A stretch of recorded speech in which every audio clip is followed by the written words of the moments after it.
আপনার আমার নবী কতটা সুন্দর জানেন? হযরতে জাবির রাদিয়াল্লাহু তাআলা বলেন, পূর্ণিমা রাত আমি রাসূলের বাড়িতে গেলাম, সেদিন দেখেছিলাম চাঁদ উদয় হয়েছে দুইটা, একটা চাঁদ আসমানে আর একটা চাঁদ জমিনে। আমি একবার আসমানের চাঁদের দিকে তাকাই, আর একবার জমিনের চাঁদের দিকে তাকাই। হযরতে জাবির রাদিয়াল্লাহু তাআলা বলেন, ওই আকাশের পূর্ণিমার চাঁদের চাইতে আমার কাছে আমার বিশ্ব নবীকে আমার কাছে বেশি সুন্দর মনে হয়। চিৎকার মেরে বলেন সুবহানাল্লাহ। আপনার আমার নবী কতটা সুন্দর জানেন? আম্মা জান আয়েশা রাদিয়াল্লাহু তাআলা আনহা বলেন, যারা ইউসুফ নবীর চেহারার দিকে তাকাইয়া ফল কাটতে গিয়ে আঙ্গুল কেটে ফেলে দিয়েছে, ওরা যদি বিশ্ব নবীর চেহারা মোবারকের দিকে তাকাইতো, শুধুমাত্র আঙ্গুল নয়, আঙ্গুল কাটতে কাটতে হাত কাটতে কাটতে কখন যে নিজের কলিজা কেটে দুফা করে দিত, মুহূর্তের জন্য টের পাইত না। আপনার আমার নবী এতটাই সুন্দর। আম্মা জান আয়েশা রাদিয়াল্লাহু তাআলা আরো বলেন, ও দুনিয়ার মানুষ, তোমাদের একটা সূর্য আছে, আমি আয়েশার একটা সূর্য আছে। তোমাদের সূর্য উদয় হয় দিনের বেলায়, আর আমি আয়েশার সূর্য উদয় হয় রাত্রি বেলায়। বলেন সুবহানাল্লাহ। আম্মা জান সেলাইয়ের কাজ করতেছিলেন, হাত থেকে সুইটা পড়ে গেল, বাতিতে কোনো তেল ছিল না, বাতি জ্বালাইতে পারলেন না, অপেক্ষায় বসে থাকলেন। বিশ্বনবী যখন এশার সালাত আদায় করার পর ঘরের ভিতরে প্রবেশ করলেন, সর্বপ্রথম আম্মা জান আয়েশাকে বিশ্বনবী সালাম দিলেন। নবী ঘরে ঢুকে তার স্ত্রীকে কি দিলেন? সালাম দিলেন। সালাম আছে যেখানে শান্তি আছে, সালাম আছে যেখানে সমাধান আছে। বিশ্বনবী ঘরে ঢুকে তার স্ত্রীকে সালাম দিলেন। এই সুন্নত আপনার আমার বাড়িতেও চালু রাখার দরকার আছে না নাই? তাহলে ঘরে ঢুকে আপনি আপনার বউকে কি দেবেন? আমি আমার বউকে কি দেব? পারবো তো ইনশাল্লাহ? কোনো কথা নাই, ঘরে ঢুকেই প্রথমে আসসালামু আলাইকুম রহিমা, কেমন আছো সোনা? ঘরের দরজাটা খোলো না, আমি তোমার লেটনের বাপ, তোমার দিওয়ানা। বউ খুশি হয়ে দরজা খুলবে। কথা বলেন ঠিক কি না? কিন্তু আমাদের ব্যবহার এত মিষ্টি না, এত মধুর না, এত সুন্দর না। আমাদের ব্যবহার বড় খারাপ। ঘরের দরজা যে চিৎকার মেরে ডেকে বলে, এ রুবেলের মাও দরজা খোল, বেশি দেরি হলে দরজা ভাঙ্গে ফেলে দিয়া তোর পিঠের ওপর আজ কি যে হবি রে। বউ ভিতর থেকে বলে, এটা স্বামী না সেকেন্ড আজরাইল। কথা কন ঠিক কিনা? ওই পুরুষ আবার বাহিরে যা বলে, আমার বউ আমাকে বাঘের মতো ভয় করে। বাঘ একটা পশু জানোয়ার, তার মানে বইয়ের কাছে তুমি মানুষ হতে পারো নি। দুনিয়ার আর কারো কাছে গরম দেখাইতে পারে না, বইয়ের কাছে যা গরম দেখায়। এরকম পুরুষ আছে না নাই? এ চাচা, এই যে চাচা খুব দ্রুত লাগছে, ওটা বসা করেন না। একটা ঘন্টা দেন, তারপরে ভালো না লাগলে দোয়া করে দেবো। আগেই বলছি না? হ্যাঁ একটু বসেন বাবা, দরজায় দাঁড়ায় থাকো না, ময়না বসো। তোমরা যুবক মানুষ, বসো বসো বসো। হ্যাঁ মুরব্বী চাচা উঠছে, আপত্তি নাই। কোনো অবিবাহিত যুবক যদি পেশাব করা চলে উঠে ওর ছবিটা তুলে রাখবেন। মেয়েকে বুড়ি বানায় রাখবেন, তাও এরকম অসুস্থ ছেলের সাথে বিয়ে দেবেন না। ওর সাথে বিয়ে দেওয়া আর হিজড়ের সাথে বিয়ে দেওয়া একই কথা। কথা কন ঠিক কিনা? পুরুষের পেশাব লাগবে টাঙ্গাইল, ওই পেশাব করবি যায় বগুড়া, ওটা হলো পুরুষ। রাগ করছেন নাকি আপনারা? তাহলে ঘরে ঢুকে বিবিকে সালাম দেব। শোনেন, স্ত্রীকে প্রথমে সালাম দিবেন। যদি মানুষজন না থাকে তাহলে বইয়ের হাত ধরে মুসাফা করবেন। কার হাত? এ যুবক, কার হাত? পাশের বাড়ির ভাবির হাত না, ধরলে ঝাঁটা দিয়ে পিটাবে। বইয়ের হাত ধরে মুসাফা করবেন। একেবারে যদি ময়দান ফাঁকা থাকে কোলাকুলিও সেরে নেবেন। একসাথে যদি বউকে সালাম দিতে পারেন, হাত ধরে মুসাফা করতে পারেন, 3 নম্বরে যদি কোলাকুলি করতে পারেন, আপনাদের দাম্পত্য জীবনে কোনোদিন অশান্তি থাকবে না। আপনাদের দাম্পত্য জীবনের উপরে আসমান থেকে আল্লাহর 3টা রহমত নাজিল হবে। চিৎকার মেরে বলেন সুবহানাল্লাহ। দাম্পত্য জীবনে এখনো অশান্তি, সকালবেলা বিয়ে করে বিকেলে তালাক দেয়, সন্ধ্যায় বিয়ে সকালে ডিভোর্স, আছে না নাই? দাম্পত্য জীবনে যদি সুখী হতে চান, রসুলের 4টে রোমান্টিক সুন্নত আপনার পরিবারে আমল করা লাগবে। কয়টা? কথা কয় না, কথা কয় না। এই 4টা সুন্নত যদি কোনো পরিবারে আমল করা হয়, স্বামী স্ত্রীর মধ্যে এই 4টা সুন্নত যদি আমল করা হয়, তাদের দাম্পত্য জীবনে কোনোদিন তালাক বিচ্ছেদ হবে না। বলেন আল্লাহু আকবার। কি সেই 4টা সুন্নত শুনবেন? রাগ করতেছেন মনে হয়। এখনই যদি এগুলো বলি তাহলে তো আলোচনা এলোমেলো হয়ে যাবে। একটু মনে রাখেন, এই চারটে সুন্নত আমাদের জানার দরকার আছে না নাই? শুনবেন তো ইনশাআল্লাহ? শেষের দিকে মনে করে দিবেন, বলে দিব খুব দ্রুত কথা, এদিক খেয়াল করেন। তাহলে ঘরে ঢুকে বিবিকে সালাম দিব পারবো তো ইনশাআল্লাহ? এক জায়গায় ওয়াজ করলাম, এক যুবক বলে, হুজুর বউকে সালাম দিদিকে আমার শরম লাগে। আমি বললাম, বাচ্চা কাচ্চা হয়েছে? কয় তিনটা সন্তানের বাবা হয়ে গেছে, ওর শরম লাগে না? বউকে সালাম দিদিকে শরম লাগে, ওইটা শরম না শয়তানি? শরম না শয়তানি? কারণ আর শরম যদি এত বেশি হইতো, ওর বইয়ের তো বাচ্চা হওয়ারই কথা না, বইয়ের বাচ্চা হয়ে যায়, তোমার শরম লাগে না? রসুলের সুন্নত সালাম আমল করতে গিয়ে শরম লাগে, ফাজলামি তো আর জায়গা পাও না। কথা কর না কে? আজ থেকে বউকে সালাম দিবেন, আসসালামু আলাইকুম। বউ আবার চমকে উঠবে, কারে সালাম দিলাম? যদি বলেন শেফালি তোরে দিলাম, তখন আবার বলবে, বাপ রে বা, আজকে আবার কোন হুজুরের মুরিদ নিয়ে বাড়িতে ঢুকলা, সেদিনই তো মুখের গাছের কলা চুরি করলা। কথা কন ঠিক না? প্রথম 2-4 দিন বউ নিতে চাইবে না সালাম, তারপরে দিতে দিতে অভ্যাসে পরিণত হবে। যে স্বামী স্ত্রীর মধ্যে সালাম আদান প্রদান হয়, তাদের দাম্পত্য জীবনে একে অপরের প্রতি শ্রদ্ধা, বিশ্বাস, ভালোবাসা আল্লাহ বৃদ্ধি করে দেয়। যে স্ত্রী স্বামীকে সালাম দিবে আর যে স্বামী তার স্ত্রীকে সালাম দিবে, ওই মুখ দিয়ে কখনো বউকে গালি আসবে না। কথা কয় না? কোন হুজুরের কবিরাজের পানি পড়া লাগবে না, তাবিজ লাগবে না, সব রোগ আর সেরে দেব ইনশাআল্লাহ। হ্যাঁ, আল্লাহ কবুল করেন, জোরে বলেন আমিন। এখন ওই দিক সেদিক যাওয়ার কোনো সুযোগ নাই। বিশ্বনবী ঘরে ঢুকলেন, আম্মাজান আয়েশা বলেন, রসুলের চেহারার আলোতে সুইটা কই পড়ে আছে আমি পরিষ্কার দেখতে পেয়েছি। আপনার আমার নবী কেমন দামি নবী, নবীর সম্মান মর্যাদা কত জানেন? যে নবী হা বললে পুরো পৃথিবীবাসীর জন্য আল্লাহ পাক হালালে পরিণত করে দেয়, যে নবী না বললে পুরো পৃথিবীবাসীর জন্য আল্লাহ পাক হারামে পরিণত করে দেয়, যে নবী জমিনে পা তুললে মাওলা পাকের আরশে আজিমে পৌঁছে যায়, যে নবী আসমানের চাঁদের দিকে ইশারা করলে চাঁদ 2 টুকরো হয়ে যায়, যে নবীর চেহারার ওপরে মশা মাছি পড়া হারাম, যে নবী জমিনে পথ চললে আসমানের মেঘ এসে ছায়া প্রদান করত, নবীজির শরীর মোবারক যখন ঘেমে যেত, আম্মা জানেরা ওই ঘামগুলো এরকম জড়াইয়া শিশির ভিতরে সংগ্রহ করে রাখতেন, বিশেষ দিনে সুগন্ধি হিসাবে ব্যবহার করা হতো। আপনার আমার নবীর সম্মান মর্যাদা কত, যদি সারা রাত আলোচনা করি তবুও শেষ হবে না। যেই নবীর চেহারার দিকে তাকাইলে ক্ষুদানি বাড়ানো হয়ে যাইতো। সুবহানাল্লাহ বলেন। মক্কা নগরীর একজন মহিলা, তার স্বামী মারা গেল, সন্তান 3টা রাইখা, বড় ছেলেটা ডেকে বলে, মা কয়েকটা দিন অনাহারে থাকলাম, কেউ তো খবর নিতে আসলো না, এতিমের দরদ এতিম নবী ছাড়া কেউ বুঝবে না, চলো না মা একবার বিশ্ব নবীর দরবারে যায়। মহিলা তার 3টা সন্তানকে নিয়ে বিশ্ব নবীর দরবারে হাজির হয়ে গেল। 2টা ভাই যখন রসুলের চেহারার দিকে তাকাইছে, কয়েকদিনের অনাহারে ছিল, বড় ভাই ছোট ভাইকে ডেকে বলে, ভাই এ কেমন মানুষের চেহারার দিকে তাকাইলাম, যার চেহারার দিকে তাকাইয়া আমার পেটের ক্ষুধা নিবারণ হয়ে গেছে। ছোট ভাই ডেকে বলে, বড় ভাই আমারও তো একই কথা, এ কেমন মানুষকে দেখলাম গো, যার চেহারার দিকে তাকাইয়া মনে হয় আমার পেটের ক্ষুধা নিবারণ হয়ে গেছে, এই মাত্র পেট ভরে কি জানো খাইলাম। সুবহানাল্লাহ কোন। সেই আখিরি নবীর আখিরি উম্মত আমরা, এমন নবী পাওয়াতে আমরা খুশি না বেজার? সেই রসুলের কাছে হযরত বেলাল, কথা মনে আছে না নাই, ডেকে বলে, নবী গো আমাকে একটু কালেমা পড়ে মুসলমান বানায় দেন।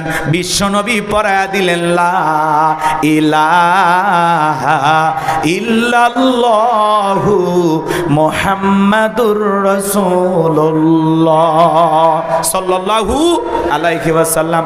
হযরত বেলাল কালেমা পড়ে মুসলমান হয়ে গেল।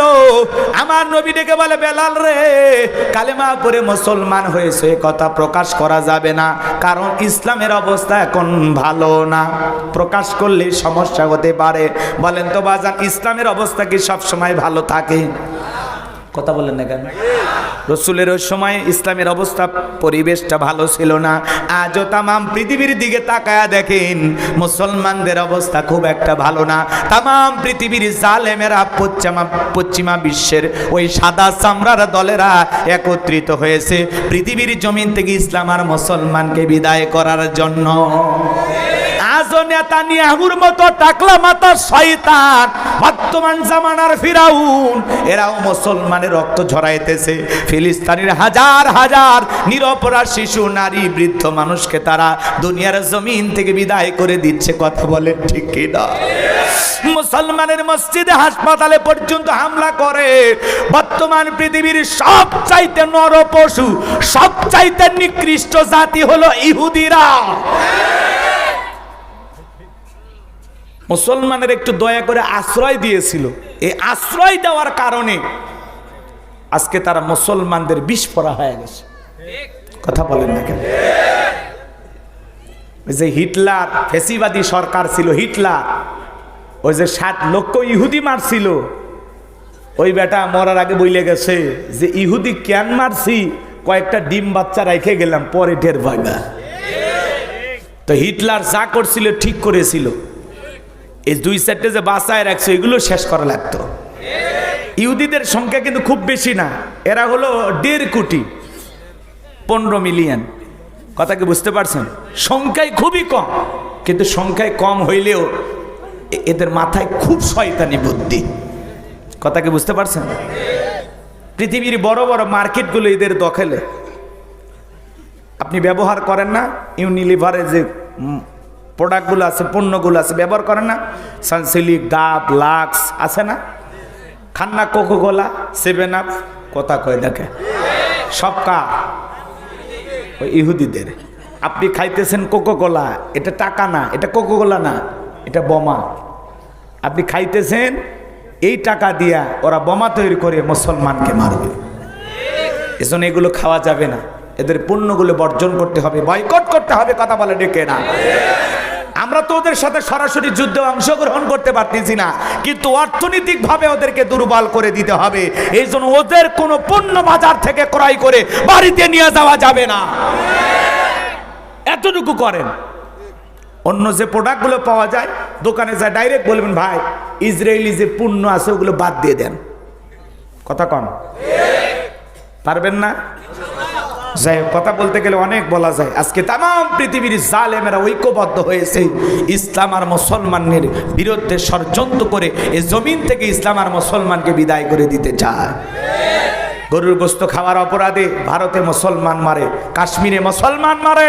আজও তামাম পৃথিবীতে এই চীনের দিকে তাকায় দেখেন, চীনের উইঘুরের মুসলমানদেরকে ধরে নিয়ে এসে উলঙ্গ কইরা মুরগি কেটে কেটে যেমন পিস পিস করা হয়, মুসলমানদেরকে কেটে কেটে পিস পিস করতেছে। চিৎকার মেরে বলেন নাউজুবিল্লাহ। এই চীনের ভিতরে গত 1-1.5 বছরের মধ্যে প্রায় 150টা মসজিদ ওরা গুড়িয়ে দিয়েছে, ভেঙে ফেলে দিয়েছে। 2.5 কিলোমিটারের মধ্যে একটা মসজিদ থাকবে ওদের ভাষ্য। কথা কি বুঝতে পারছেন? অল্প সময়ের মধ্যে প্রায় শত শত মসজিদ তারা গড়িয়ে দিয়েছে। রাগ করেন না বাজান, মন খারাপ জান কইরেন না, বিষয়গুলো বোঝার চেষ্টা করবেন। ওরা কিন্তু আমাদের বন্ধু না। চীন আপনার বন্ধু না, আমেরিকা আপনার বন্ধু না, রাশিয়া আপনার বন্ধু না, ভারতের দাদা আমাদের বন্ধু না। এরা মুসলমানকে নিজেদের স্বার্থে ব্যবহার করে, কিন্তু আমরা বড় বোকা, খাই বারবার ধোকা, এরপরে ওদেরকে আমরা চিনি না। বিজাতি কোনোদিন মুসলমানের বন্ধু হয়?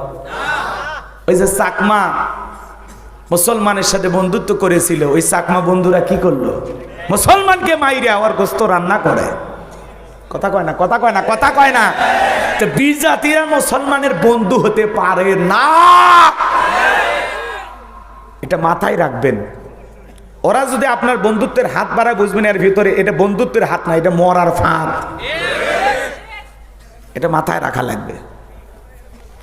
আমরা তো বুঝি না, তামাম পৃথিবীর বড় বড় লিডার যারা, এক একটা চেহারা বানরের মতো, হনুমানের মতো। এ কথা কর না, দেখতে মনে হয় মানুষ, কিন্তু আসলে মানুষ না। এরা পশু, মানবরূপী পশু। উলাইকা কাল আনাম বাল হুম আদল। এরা চতুষ্পা জঙ্গলি জানোয়ারের চাইতে নিকৃষ্ট, কারণ এদের হাতে মুসলমানের রক্ত লেগে আছে। কথা বলেন ঠিক কিনা? মনে রাখবেন, তাম পৃথিবীর জালেমেরা যারা মুসলমানের রক্ত নিয়ে খেলা করতেছে, মনে রাখবেন শেষ পরিণতি হলো পরাজয়, মুসলমানদের শেষ পরিণতি হলো বিজয়। বিজয় আমাদের হবে ইনশাআল্লাহ। চলেন সামনের দিকে যাই।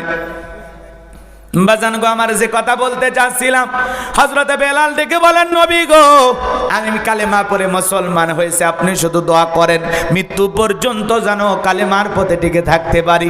আমি বেলালের জীবনের কোনো দাম নাই।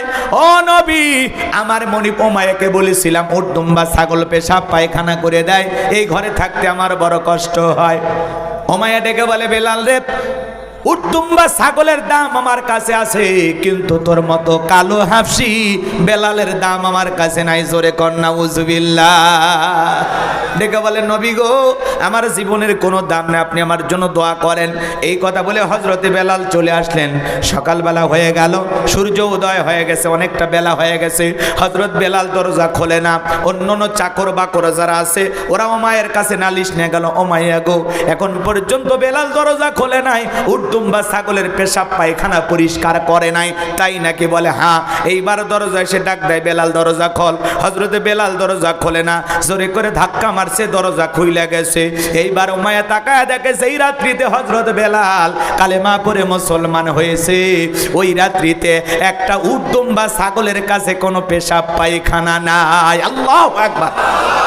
এইবার উমাইয়া ডেকে বলে, চাকরের দল, বেলালের বিরুদ্ধে মিথ্যা অভিযোগ দাও। তোমরা যখন ঘুমাচ্ছিলে বেলাল তখন ময়লা আবর্জনা পরিষ্কার করেছে, তাকায় দেখো না একটা উট দুম্বা ছাগলের কাছে কোনো পেশাব পায়খানা নাই। আল্লাহু আকবার বলেন। এইবার ডেকে বলে, যাও নিজেদের কাজ করো। এই কথা বলে এক পা দুপা করে বেলালের কাছে গেলেন। হযরতে বেলাল মাথা টানত করে দেয়ালের সাথে পিঠটা হেলান দিয়া জিহ্বা নাড়ায়া জিকির করে কার। এইবার হযরতে বেলালকে হালকা করে ধাক্কা মারছেন, যখন জবান দিয়ে কালেমার আওয়াজ বের হয়েছে, তখন হযরতে বেলালের কণ্ঠে কালেমার আওয়াজ শোনার সঙ্গে সঙ্গে ওমায়া ডেকে বলে, বেলাল রে, তোর জবান দিয়ে সব কি শুনলাম, তুমি কি কালেমা পড়ে মুসলমান হয়েছো? হযরতে বেলাল ডেকে বলে, মুসলমান হয় যারা মিথ্যা কথা বলতে পারে না তারা, ওয়াকুলু কওলান সাদীদা। মুসলমান হবে সত্যবাদী, মুসলমান কোনোদিন মিথ্যাবাদী হতে পারে। আর ওরা কি মিথ্যা কথা বলে সকালবেলা নাস্তা করে, মিথ্যা কথা বলে দুপুরবেলা লাঞ্চ করে, মিথ্যা কথা বলে রাতে ডিনার করে, ভরা পেটেও মিথ্যা, খালি পেটেও মিথ্যা। মিথ্যা বলতে বলতে চেহারা বেঁকা হয়ে গেছে। শয়তান পর্যন্ত বলে আমিও এত খারাপ না। মিথ্যাবাদী আছে না? না, ঠ্যাং একটা কবরে গেছে, তাও মিথ্যা বলা ছাড়ে না। আল্লাহ হেদায়েত দান করুক। আরো আস্তে কোন, এত আস্তে বলবেন যাতে মহিলারা না শোনে। আমরা কি মিথ্যাবাদী হব না সত্যবাদী? মুসলমান কি মিথ্যাবাদী না সত্যবাদী? মুসলমানের কথায় কাজে মিল থাকা লাগবে। কথা বলেন ঠিক কি না? আমার ভাইরা মনোযোগ দিয়ে শোনেন, সামনে গেলে আরো কিছু বলবো বাজান, যে কথা বলতে চাচ্ছিলাম। ওমায়া ডেকে বলে, বেলাল এখনো সময় আছে, নবী মুহাম্মদ সাল্লাল্লাহু আলাইহি সাল্লামের কালেমা ত্যাগ করো, আবার বাপ দাদার ধর্মে ফিরে আসো, উট দুম্বা ছাগলের মালিক বানায় দেব, থাকার জন্য ভালো ঘরের ব্যবস্থা করে দেব। হযরত বেলাল ডেকে বলে, উমাইয়া, দুনিয়ার পার্থিব সম্পদের বিনিময়ে বেলাল তার ঈমান বিক্রি করবে না। চিৎকার মেরে বলেন আল্লাহু আকবার। এইবার ডেকে বলে, আমার কথা না শুনলে বড় নেতা আবু জেহেলকে খবর দিব। হযরতে বেলাল ডেকে বলে, কোন বড় নেতা ছোট নেতা কাউকে কোনো গোনার টাইম নাই। আমি দুনিয়ার কোন আবু জেহেলকে ভয় করি না, আমি ভয় করি আমার আল্লাহকে। ওমায়া দৌড়ে চলে গেল আবু জেহেলের বাড়িতে, যা বলে, নেতা সর্বনাশ হয়ে গেছে, আমার বাড়ির কৃতদাস বেলাল কালেমা পড়ে মুসলমান হয়েছে, একটা কিছু করেন। ডেকে বলে, ঠিক আছে যাও, আমি আসতেছি। আবু জেহেলের একটা বিশেষ বাহিনী ছিল, ক্যাডার মাস্তান ছিল, যাদের কাজই হলো নতুন নতুন মুসলমানদের উপর নির্যাতন জুলুমের স্টিম রোলার চালানো। কথা কয় না, কথা কয়। আবু জেহেলের একটা বিশেষ বাহিনী ছিল, যাদের কাজই হলো নতুন নতুন নিরীহ মুসলমানদের উপর নির্যাতন জুলুম চালানো। আজও তাম পৃথিবীর দিকে তাকায় দেখেন, ওই জালেমদের একটা বিশেষ বাহিনী আছে যাদের কাজই হলো মুসলমানের রক্ত নিয়ে খেলা করা। কথা বলে ঠিক কিনা? কথা বোঝা লাগবে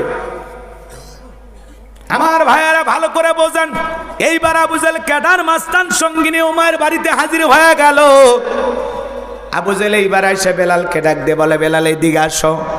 বেলাল রে, আমি আবু জেহেল তোরে পার্সোনাল ভাবে মহাব্বত করি। বেলাল, তোমার উট দুম্বা ছাগল লাগলে মালিক বানায় দেব, থাকার জন্য ঘর বাড়ি লাগলে দিয়ে দেব, ব্যবসা বাণিজ্য যদি করতে যাও দেড়হাম টাকা পয়সা যা লাগে আমি আবু জেহেল দেব। একটা লোভনীয় প্রস্তাব হযরত বেলালকে দেওয়া হলো।